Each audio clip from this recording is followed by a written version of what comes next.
नमस्कार, प्रणाम। एक बार फिर से स्वागत है आप सभी का अपने चैनल डीएनएस भारत में। दोस्तों, आज हम लेके आए हैं बहुत ही मज़ेदार खबर।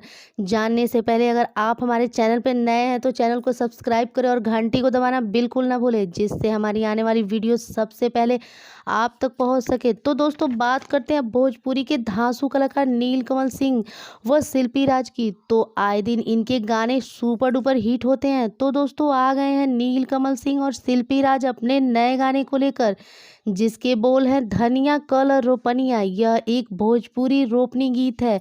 आपको बता दें कि ये 8 जुलाई को सुबह 6:15 पर नीलकमल सिंह ऑफिशियल के यूट्यूब चैनल पर रिलीज होने वाला है, जिसको सुंदर आवाज़ दिया है नीलकमल सिंह और शिल्पी राज ने। वहीं इसके गीत लिखे हैं आशुतोष तिवारी और संगीत रोशन सिंह का। तो वीडियो पवन पाल का है। तो आप सब इस गाने को ज़रूर सुने और अपना प्यार दें। और हमारी खबर अच्छी लगी हो तो वीडियो को लाइक तथा शेयर ज़रूर करें।